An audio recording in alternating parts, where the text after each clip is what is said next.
میرا نام صوفیہ ہے اور میں ایک غریب گھر میں پیدا ہوئی تھی۔ میرے اماں ابا دونوں ہی کسی بنگلے میں کام کرتے تھے۔ ابا وہاں مالی تھے اور اماں کھانا پکایا کرتی تھی۔ ہم 4 بہن بھائی تھے، میں سب سے بڑی تھی۔ مجھ سے چھوٹا میرا ایک بھائی تھا، اس کے بعد 2 بہنیں اور تھیں۔ ہم بہن بھائیوں نے بچپن میں بہت زیادہ غربت دیکھی تھی، یہاں تک کہ مجھے اچھی طرح یاد ہے میں نے جب ہوش سنبھالا تھا کبھی بھی اپنے چھوٹے بہن بھائیوں کے بدن پر پورے کپڑے نہیں دیکھے تھے۔ اماں ان تینوں کو ایک کرتا اور نکر پہنایا کرتی تھی، یہاں تک کہ سردی کے موسم میں پہننے کے لیے گرم کپڑے بھی ہمارے پاس نہیں ہوتے تھے۔ اماں بنگلے میں کام کرتی تھی، وہاں کی بیگم صاحبہ سے مانگ کر ہمارے لیے جب پہلی مرتبہ سردیوں کے کپڑے لائیں تو ہم بڑے خوش ہوئے تھے، لیکن وہ کپڑے یا تو ہمیں بڑے تھے یا چھوٹے تھے۔ اس کے باوجود ہم بڑے خوشی سے وہی کپڑے پہنا کرتے تھے، کیونکہ وہ اتنے گرم تھے کہ ان میں ہمیں بالکل بھی سردی نہیں لگتی تھی۔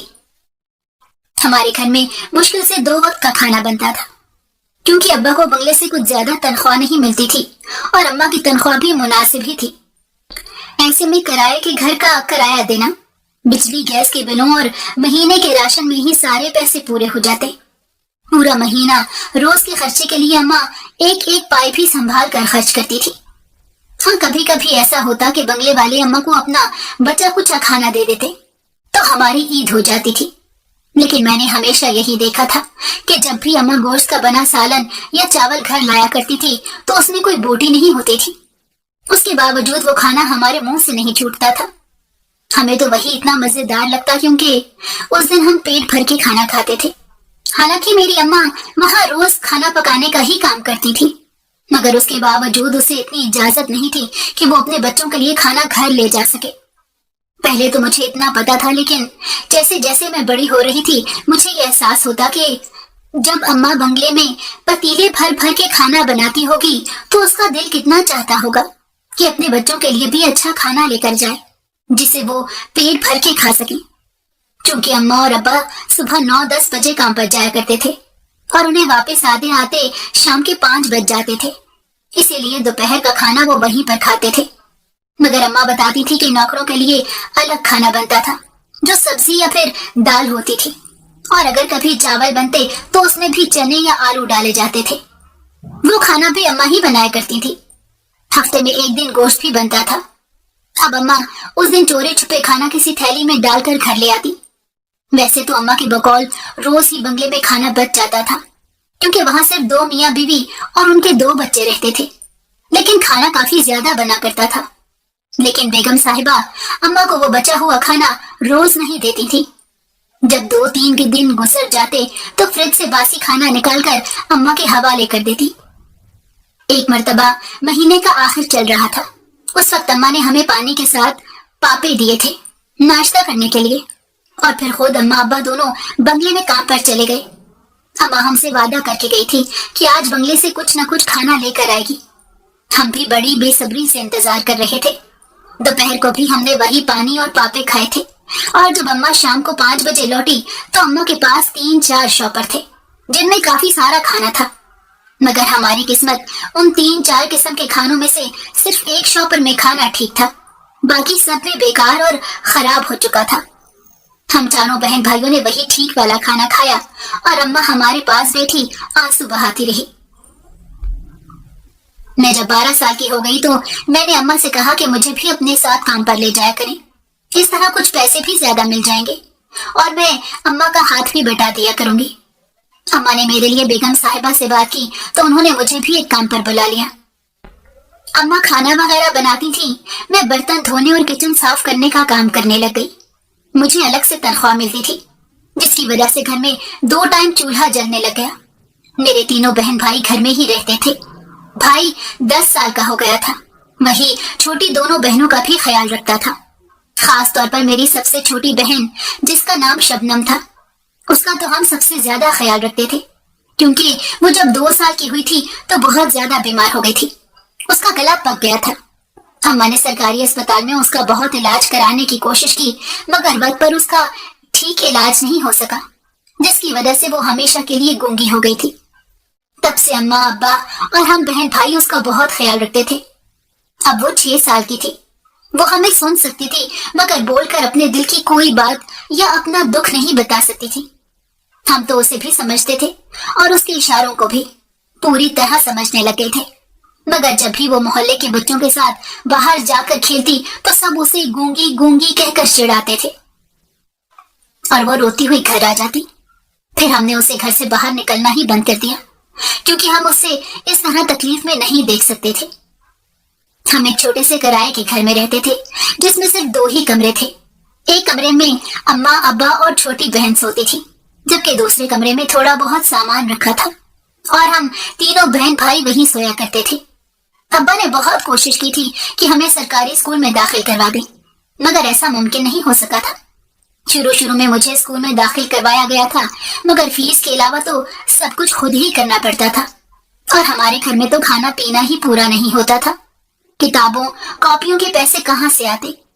मजबूर होकर अब्बा ने मुझे भी स्कूल से हटा लिया, लेकिन अम्मा का इसरार था कि भाई को स्कूल में दाखिल करवा के किसी भी तरह से पढ़ा लिया जाए, ताकि वो कोई नौकरी करने लग जाए तो हमारे भी दिन बदल जाए। इसलिए अब्बा ने उसे स्कूल में दाखिल करवा दिया था। जब मैं भी काम पर जाने लगी तो किसी न किसी तरह उसकी पढ़ाई का खर्चा भी निकल जाता था। ऐसे ही 2 साल और गुजर गए। मैं 14 साल की हो गई थी और काफी काम संभालने लग गई थी, तो मैंने अम्मा से कहा कि बंगले की बेगम साहिबा से मेरी तनख्वाह बढ़ाने की बात करें, नहीं तो मुझे किसी और बंगले में काम पर रखवा दे जहाँ मुझे पूरी तनख्वाह मिलती रहे, क्योंकि जिस बंगले में काम करती थी वो अम्मा की तनख्वाह से आधी तनख्वाह मुझे दिया करती थी। उनको ये लगता था कि मैं सिर्फ अम्मा की हेल्प करवाती हूँ, पूरा काम नहीं करती, इसीलिए मुझे कम तनख्वाह मिलती थी। फिर अम्मा ने बेगम साहिबा से बात की तो उन्होंने मेरी तनख्वाह बढ़ा दी। अब मैं भी अम्मा अब्बा के साथ बंगले में ही एक टाइम का खाना खा लेती थी। इस तरह घर में 4 की बजाय 3 खाने वाले बचते थे। अम्मा और मैं अब जो खाना बंगले से लेकर जाते थे वही गर्म करके दूसरे दिन दोपहर के लिए बहन भाइयों के लिए रख कर आते थे। मुझे थोड़ी तसल्ली थी कि मैं अपने माँ बाप और बहन भाइयों के साथ कुछ तो कर रही हूँ। मुझे पूरी उम्मीद थी कि हालात जल्द ही बदल जाएंगे। मैंने ये सोच रखा था, मेरे दूसरे नंबर वाली बहन जैसे ही कुछ 10-11 साल की होगी तो मैं उसे भी अपने साथ काम पर लगा लूंगी। फिर हम मिलकर काम करेंगे और अम्मा को काम नहीं करने देंगी, क्योंकि अम्मा बड़ी जल्दी थक जाती थी। दूसरी तरफ अब्बा थे जिनकी खांसी ठीक ही नहीं होती थी। हर हफ्ते सरकारी अस्पताल से जाकर दवा लेते तो डॉक्टरों ने मट्टी का काम करने से रोक दिया था, मगर डॉक्टर ये नहीं जानता था कि उसी काम से हमारे घर का चूल्हा जलता है। अब्बा तो ये काम अपने बचपन से कर रहे थे, क्योंकि मेरे दादा भी माली थे। फिर अब्बा ये काम कैसे छोड़ सकते थे जब उन्हें कुछ और आता ही नहीं था। अब्बा की तनख्वाह से ये तो घर और बिजली के बिल निकलते थे। अम्मा की तनख्वाह से राशन, घर का थोड़ा बहुत खर्चा चलता था। जिंदगी की गाड़ी बड़ी मुश्किल से चल रही थी, बल्कि हम तीनों उसे मिलकर घसीट रहे थे, मगर हम मायूस नहीं थे। हमारी जिंदगियों की टूटी फूटी नाव किसी न किसी तरह हालात के पानी पर तैर रही थी। मगर तूफान तो तब आया जब मेरे अब्बा अचानक बहुत ज्यादा बीमार हो गए। डॉक्टर ने कहा कि उनके फेफड़े पूरी तरह काम नहीं कर रहे और ये एक लाइलाज सूरत हाल थी, मगर डॉक्टरों ने कुछ दवाएं अब्बा को दी थी और साथ में मुकम्मल आराम और अच्छी खुराक लेने का भी कहा था। मगर वो कैसे आराम कर सकते थे? नौकरी छोड़कर अगर आराम करते तो घर का किराया और बिल कैसे देते? अच्छी खुराक तो दूर की बात थी, उन्हें तो ज़हनी तौर पर भी सुकून नहीं मिल रहा था। हम सब अब्बा के लिए बहुत परेशान थे। मैंने हिम्मत करके अपनी बेगम साहिबा से इस बारे में बात की तो उन्होंने अब्बा के इलाज के लिए कुछ पैसे हमें दे दिए और अब्बा को छुट्टी भी दे दी। मैंने बेगम साहिबा से यही कहा था कि अगर अब्बा नौकरी छोड़ते हैं तो हमारे घर का किराया वगैरह निकालना बहुत मुश्किल हो जाएगा। बेगम साहिबा ने मेरी और अम्मा की तनख्वाह थोड़ी थोड़ी बढ़ा दी थी और हर महीने चंद हजार रुपए अलग से हमें देने का वादा भी किया। ये सब सुनकर मुझे और अम्मा को कुछ तसल्ली तो हुई थी। फिर उसी दिन मैंने अब्बा को सारी बात बताई तो वो भी खामोश हो गए। अब वो मुस्तकिल तौर पर घर में ही रहते थे, क्योंकि थोड़ा सा चलने से भी उन्हें शदीद खांसी हो जाती थी। उनका सांस बहुत ज्यादा फूलने लगा था। काम करना तो बहुत दूर की बात थी, वो तो सुकून से सो भी नहीं पाते थे। घर में मेरी दोनों बहनें अब्बा का ख्याल रखती थी। छोटी बहन शबनम तो 8 साल की थी, मगर वो भी भाग भाग कर अब्बा के काम करती। उन्हें पानी पीने के लिए भी उठने नहीं देती थी। भाई 6ठी क्लास में आ गया था तब मैंने अपने दूसरे नंबर वाली बहन को भी अपने साथ बंगले में ले जाना शुरू कर दिया, تاکہ اس کی تنخواہ بھی ہماری تنخواہوں کے ساتھ شامل ہو جائے اور گھر کا نظام چلانے میں کچھ آسانی ہو۔ وہ صرف 12 سال کی تھی، حالانکہ میں نے بھی اسی عمر میں کام کرنا شروع کیا تھا، مگر مجھے اس پر بہت ترس آتا تھا۔ میرا دل چاہتا تھا کہ میں کوئی ایسا کام کرنے لگ جاؤں کہ اپنی اماں اور بہن کو کوئی کام ہی نہ کرنے دوں اور ابا کا بھی علاج کروا کے انہیں بالکل ٹھیک کر دوں۔ مگر اب تو مجھے ایسا لگنے لگا تھا جیسے کچھ بھی میرے اختیار اور بس میں نہیں ہے۔ ابا کی شدید بیماری کے 6 مہینے بعد ہی ان کا انتقال ہو گیا۔ اس دن واقعی ہمارے گھر میں صفِ ماتم بچ گئی تھی۔ ہم چاروں بہن بھائی بہت رو رہے تھے۔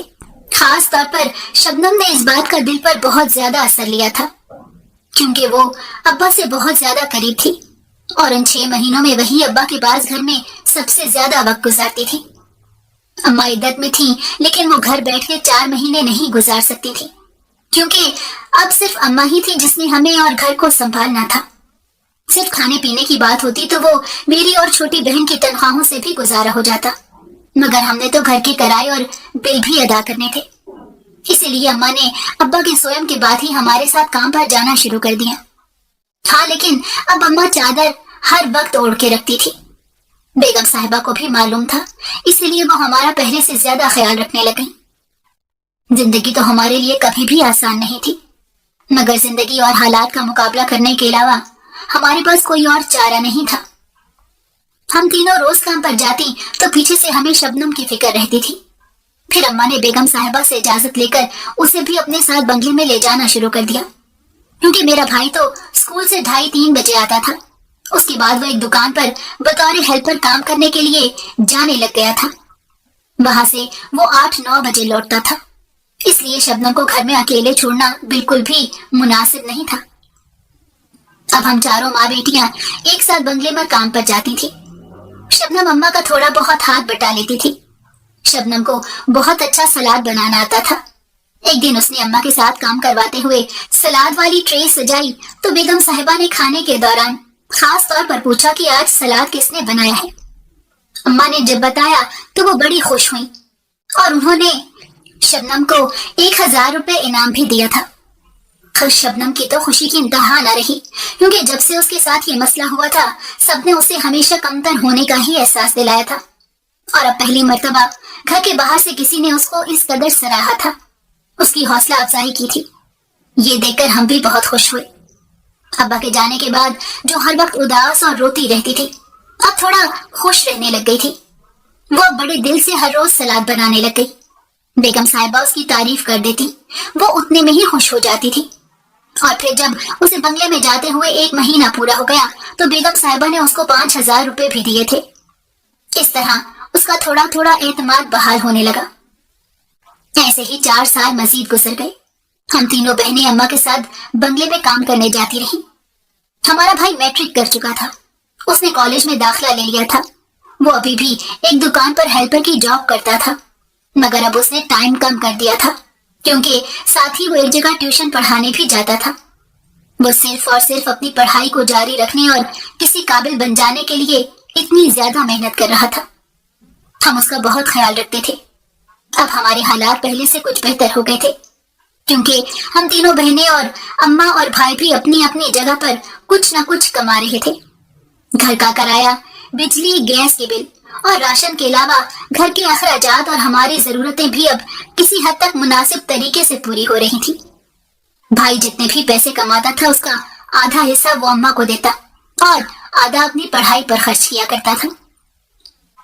ہم دن رات یہ شکر ادا کرتے تھے کہ ہمارا بھائی بد مزاج نہیں ہے اور نہ ہی اس نے اپنے حالات سے تنگ آ کر کوئی غلط راستہ اختیار کیا تھا۔ یہ یقیناً ہمارے ابا اماں کی نیک نیتی اور اچھی تربیت کا نتیجہ تھا۔ اب مجھے پورا یقین تھا کہ ہمارے حالات جلد ہی بہت اچھے ہو جائیں گے۔ ہمیں بس اس دن کا انتظار تھا جب ہمارے بھائی کی کوئی اچھی نوکری لگ جائے۔ میں 18 سال کی ہو گئی تھی۔ اب اماں کو میری شادی کی فکر ستانے لگی تھی، جبکہ میں ابھی شادی کے لیے ذہنی طور پر بالکل بھی تیار نہیں تھی۔ اماں کو میں نے کسی طرح سمجھا بجھا کے سکون سے بٹھا دیا تھا، مگر میں جانتی تھی کہ وہ ہم دونوں بہنوں کی شادیاں جلدی کرنے کے حق میں ہیں۔ اس کی وجہ یہی تھی کہ اماں بیمار رہنے لگی تھی اور گھر تو ہمارا پہلے ہی اپنا نہیں تھا۔ ایسے میں وہ 3 بیٹیوں کی فکر کیوں نہ کرتی۔ हम चारों माँ बेटियां अभी तक उसी बंगले में काम कर रही थी।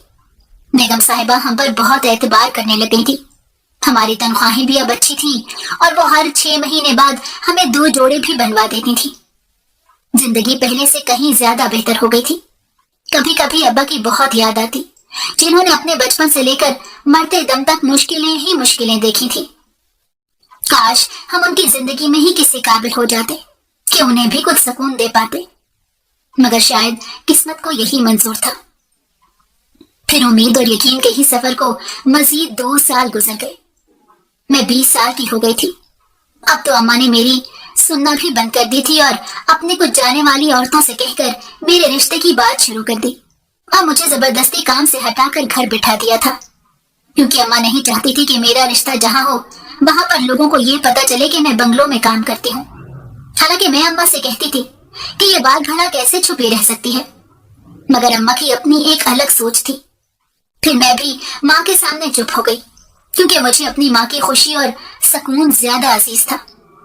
अम्मा की जानने वाली 1-2 औरतों ने कुछ रिश्ते बताए, लेकिन अम्मा का दिल कहीं पर भी राजी नहीं होता था, क्योंकि वो सब हमारे जैसे या हमसे कुछ बेहतर हालात वाले लोग थे। अम्मा चाहती थी कि उसके बच्चे, खास तौर पर बेटियां, अगले घरों में जाकर कुछ सुकून से रहें। इसलिए अम्मा को हमारे लिए किसी बेहतर रिश्ते की तलाश थी। मेरा भाई अब कॉलेज में पढ़ता था। अम्मा को यकीन था कि वह जल्द ही अपने पैरों पर खड़ा हो जाएगा और अपनी जिंदगी संवार लेगा। फिर उसके बाद दोनों छोटी बहनें भी भाई की जिम्मेदारी होंगी। इसीलिए अम्मा को सबसे ज्यादा फिक्र मेरी थी। फिर मेरे लिए आरिफ का रिश्ता आया। वो लोग दूसरे शहर में रहते थे और किसी जानने वाले के जरिए ये रिश्ता मेरे लिए आया था। आरिफ और उनके वालिद के सिवा घर में कोई नहीं था, इसीलिए वो चाहते थे कि कोई ऐसी लड़की ब्याह कर उनके घर आए जो घर बार और घर वालों को दिल से संभाल ले। आरिफ एक छोटी सी कंपनी में मुलाजमत करते थे। घर बार उनका अपना था, जबकि आरिफ के अब्बा एक हकीम थे जो घर की बैठक में ही अपनी हिकमत की दुकान चला रहे थे। अम्मा को ये रिश्ता बड़ा मुनासिब लगा। उन लोगों की तरफ से जहेज या किसी किस्म की कोई डिमांड भी नहीं थी, इसीलिए ये रिश्ता बड़ी सहूलत से तय हो गया। रिश्ता तय होने के 1.5 महीने बाद ही मेरी शादी होना करार पाई। बिल्कुल सादगी के साथ वो लोग ब्याह कर मुझे अपने घर ले गए। अम्मा ने मुझे कोई जहेज नहीं दिया था, चंद जोड़े जो बेगम साहिबा की मदद से अम्मा ने बनाए थे, और कुछ जरूरत की चीजें।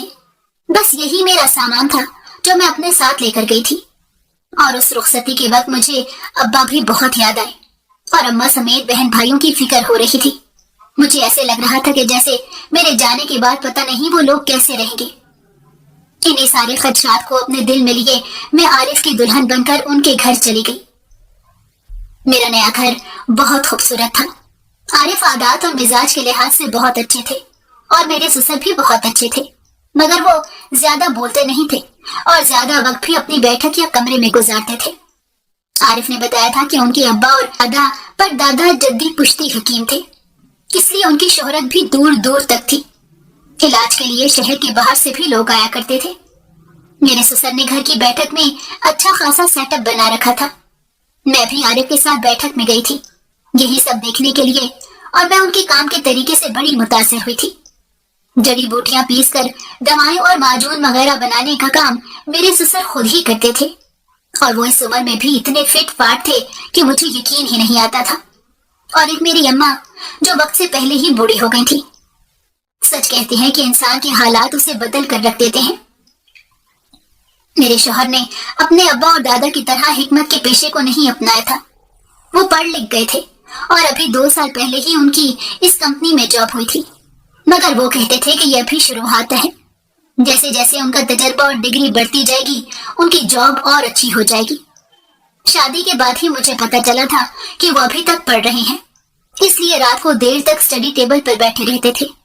जब मुझे इस घर में रहते हुए 1 महीना गुजर गया और मैं आरिफ पर और आरिफ मुझ पर एतबार करने लगे, मैं आरिफ के मिजाज को अच्छी तरह समझने लगी, तो एक दिन मैंने आरिफ को अपनी सारी कहानी सच सच बता दी और मैंने नोट किया कि उनके चेहरे पर कोई भी नागवारियत के तासुरात नहीं आए थे, बल्कि उन्होंने मेरा हाथ थाम के मुझे हौसला दिया कि हर इंसान की जिंदगी में कोई ना कोई आजमाइश रहती है, और अगर तुमने उस आजमाइश में अपने घर वालों का साथ दिया तो बहुत अच्छा किया, क्योंकि मेहनत करके पेट पालना और तंगी में जिंदगी गुजारना हराम कमाने और खाने से कहीं ज्यादा बेहतर है।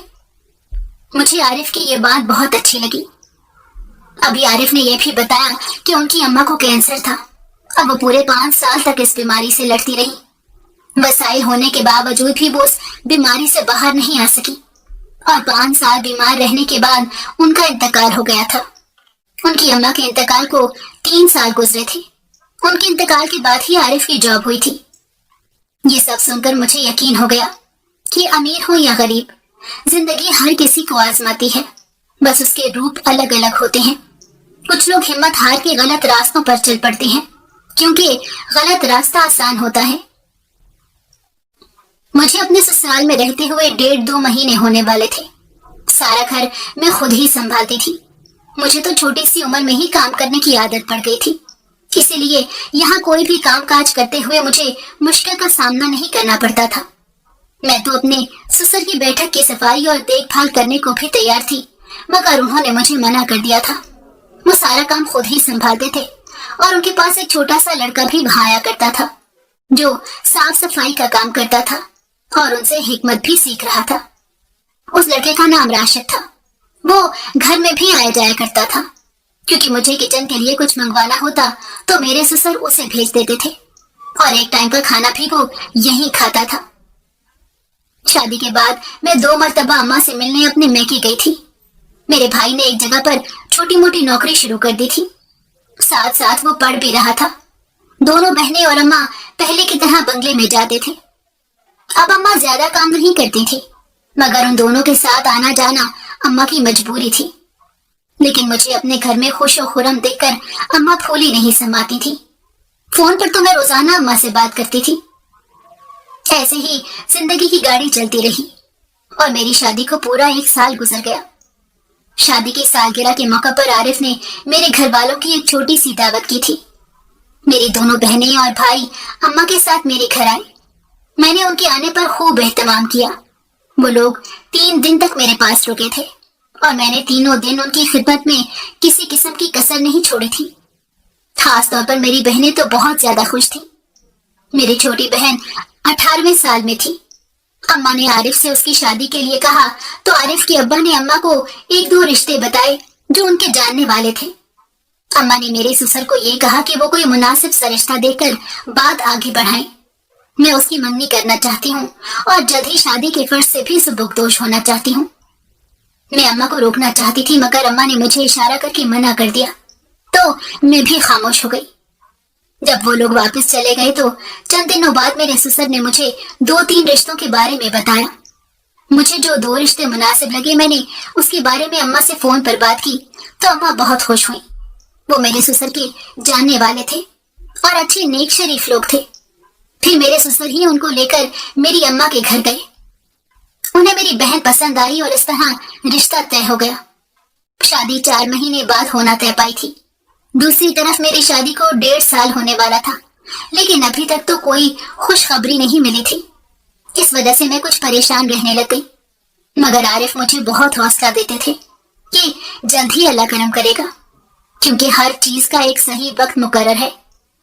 मुझे आरिफ की बातों से बहुत हौसला मिलता था। फिर जब मेरी बहन की शादी हुई तो उन्हीं दिनों में मेरी तबीयत खराब हो गई और मुझे डॉक्टर ने खुशखबरी दी तो सब बेहद खुश हुए। हालांकि मेरे ससुर खुद हकीम थे, वो चाहते तो मुझे भी दवाइयों पर लगा देते, मगर उन्होंने हमारे इस मामले में कुछ बोलने की कभी कोशिश ही नहीं की थी। वो हमेशा यही कहते थे कि औलाद होना या ना होना मियाँ बीवी का जाती मामला है, इसमें हर किसी को मदाखलत नहीं करनी चाहिए। और मैं सोचती थी कि मैंने कौन से ऐसे अच्छे काम किए थे कि मुझे इतना अच्छा ससुराल मिला। खास तौर पर आरिफ तो बहुत ही अच्छे थे। ऐसे ही 2 महीने गुजर गए। मेरी बहन भी अपने घर की हो चुकी थी और भाई भी काफी हद तक सेटल हो रहा था कि अचानक मेरी अम्मा का इंतकाल हो गया। ये खबर हम पर किसी कयामत से कम नहीं थी।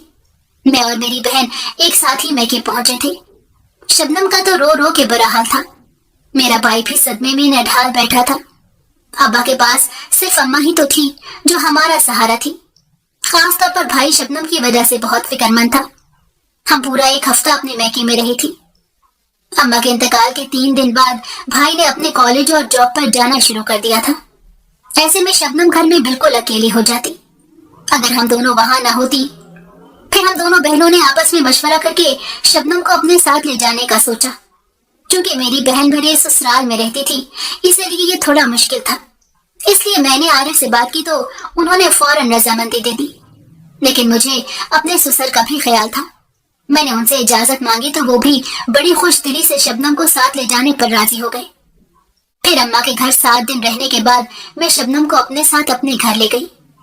अब मुझे कम से कम ये तसल्ली तो थी कि भाई के घर से बाहर रहने पर पीछे शबनम घर पे अकेली नहीं होगी। हाँ, भाई की भी बहुत फिक्र थी, मगर वो लड़का था और सारा दिन घर से बाहर रहता था। हम दोनों बहनों ने यही सोचा था कि मजीद 6 महीने गुजार कर भाई की भी शादी कर देंगे। तब तक वो अपनी जॉब पर पूरी तरह सेटल हो जाएगा। शबनम अब मेरे पास रह रही थी। जल्द ही मेरे यहाँ बेटे की पैदाइश हुई तो शबनम का दिल लग गया। अब वो अपने भांजे के साथ बहुत खुश रहती थी। हालांकि उसकी उम्र भी इतनी नहीं थी। उसके बावजूद वो मेरे बेटे को बहुत अच्छे तरीके से संभाल लेती थी। मैं उसकी मौजूदगी में बहुत मुतमईन रहती थी। एक तो वो मेरी आंखों के सामने थी, दूसरा मुझे उसका बहुत आसरा था। मेरी बहन जो शादीशुदा थी वो भी अब मेरे घर ही आया करती थी। कभी कभी भाई भी आ जाता था। फिर जब मेरा छिला पूरा हो गया तो मैं और मेरी दोनों बहनें भाई के पास रहने चली गई। हम उसके लिए रिश्ता भी देख रहे थे। हम चाहते थे कि उसकी शादी करके उसका घर बसा दें ताकि वो भी कुछ सुकून का सांस ले सके। वो रिश्ता हमारी पड़ोसन खाला ने दिखाया था। लड़की अच्छी थी और हमें पसंद आई थी। हम दोनों बहनों ने मिलकर भाई की मंगनी कर दी और शादी 6 महीने बाद होनी थी। क्योंकि भाई वो घर बदलना चाहता था। उसे पूरी उम्मीद थी कि कंपनी की तरफ से उसे कोई छोटा मोटा फ्लैट मिल जाएगा। उसकी मंगनी के बाद हम अपने घर वापस आ गए। फिर मैंने और मेरी बहन ने अपने अपने घरों में रहते हुए भाई की शादी की तैयारियां भी शुरू कर दी थी, ताकि मुनासिब वक्त पर ही सब कुछ तैयार हो जाए और हम बस 1 हफ्ते के लिए वहां जाएं और भाई को नए घर और नई जिंदगी में सेटल करके वापस आ जाएं। आरिफ की तरह मेरी बहन के शौहर भी बहुत अच्छे थे। बस उसे ससुराल वालों की वजह से थोड़ी तंगी का सामना करना पड़ता था। क्योंकि वो बड़ी बहू थी, इसीलिए उसके ससुराल वाले उसे कहीं ज्यादा आने जाने नहीं देते थे। तो ये काम भी ज्यादा मेरे जिम्मे ही रहा। मैं शबनम के पास अपने बेटे को छोड़कर भाई की शादी की शॉपिंग के लिए चली जाती थी। वो मेरी गैर मौजूदगी में मेरे बेटे को बहुत अच्छे तरीके से संभाल लेती थी। उसके खाने पीने और आराम का भी मुकम्मल ख्याल रखती और मेरा बेटा भी अपनी खाला के साथ बहुत अटैच हो गया था। मेरी बहन बिल्कुल मेरे बराबर वाले कमरे में ही सोती थी। जब तक आरिफ अपने काम में लगे रहते उस वक्त तक मेरा बेटा शबनम के कमरे में ही होता था। फिर रात को 12-1 बजे मैं उसे अपने बेडरूम में लाती थी।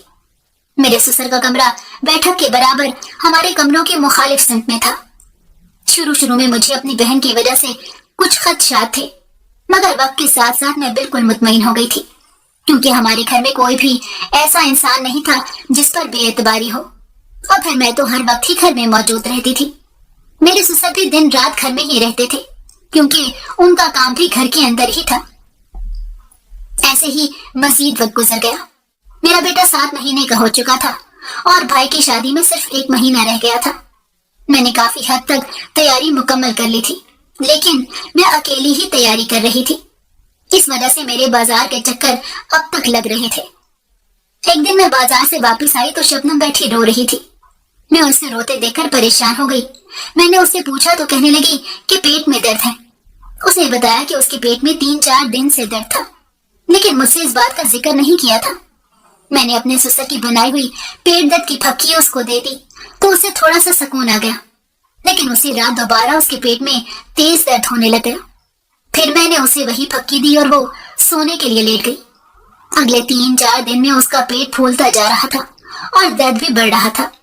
मैं ये देखकर बहुत परेशान हो गई। मुझे तो कुछ और ही खदशों ने आकर घेर लिया था। मुझे ऐसे लगा जैसे मेरी बहन के साथ किसी ने कुछ गलत किया है, क्योंकि मैंने उससे पूछा था ये पेट दर्द कब से है, तो उसने मुझे इशारे से समझाया कि 3-4 महीनों से उसके पेट में दर्द है, लेकिन कम होता था और कुछ दिन बाद होता था, इसलिए उसने मुझे नहीं बताया था। मैं ये सब कुछ सुनकर और परेशान हो गई। मैं उसी वक्त अपनी बहन का हाथ पकड़कर ससुर की बैठक में पहुंच गई। वो मुझे इस तरह देखकर थोड़ा परेशान हो गए और उठकर खड़े हो गए। मैंने उनसे कहा कि अब्बा जी, मेरी बहन के पेट में दर्द है और इसका पेट भी फूल रहा है। मेरा अंदाजा थोड़ा तफ्तीशी था, क्योंकि मेरे दिल में एक शक था। इससे पहले कि मैं अपने ससुर को कुछ और कहती, मेरी बहन ने मुझे हाथ पकड़कर खामोश करवा दिया और इशारा करके मेरे ससुर को पीछे करके राशिद की तरफ उंगली उठा दी। तो मेरे कदमों के नीचे से जमीन निकल गई कि उसने मेरी बहन के साथ कुछ किया था। तभी वो घबराया हुआ मेरे ससुर के पैरों में गिर गया और कहने लगा, मैं जो नई दवाएं बनाना आपसे सीख रहा था, बस उसी के तजर्बे में शबनम पर करने लगा था। उसे दवाई खिला देता। ये सुनकर मेरे ससुर ने सर पकड़ लिया और फिर शबनम का चेकअप किया। उन्होंने बताया कि गलत दवाएं खाने की वजह से शबनम का पेट फूल गया था, लेकिन उन्होंने शबनम के सर पर हाथ रखकर मुझे तसल्ली दी कि वो जल्दी ठीक हो जाएगी। तो मेरे सांस में सांस आई। मैंने शुक्र किया कि मैंने अपने ससुर पर कोई इल्जाम नहीं लगाया, वरना मेरी क्या इज्जत रह जाती। और फिर वाकई 3-4 दिन में ही शबनम का पेट बिल्कुल नॉर्मल हो गया। मुझे रह रहकर अपनी बेवकूफी पर गुस्सा आ रहा था कि मैं इतने अच्छे लोगों पर शक कर रही थी। अलबत्ता राशिद को मेरे ससुर ने बहुत डांटा था। उसके बाद उन्होंने खुद शबनम को समझाया कि किसी से भी कोई चीज लेकर नहीं खाते। आहिस्ता आहिस्ता सब कुछ रूटीन पर आ गया। आज इस बात को 2 साल गुजर चुके हैं और मैं शबनम की शादी की तैयारियों में मसरूफ हूँ। मेरे ससुर ने एक भले लड़के का रिश्ता शबनम के लिए बताया था। अब मैं बस उसकी खुशियों के लिए दुआ गो हूँ, क्योंकि वो गूंगी है और हमारे माशरे में तो नॉर्मल इंसानों की कोई अहमियत नहीं है। मेरी दुआ है कि मेरी बहन हमेशा खुश और आबाद रहे।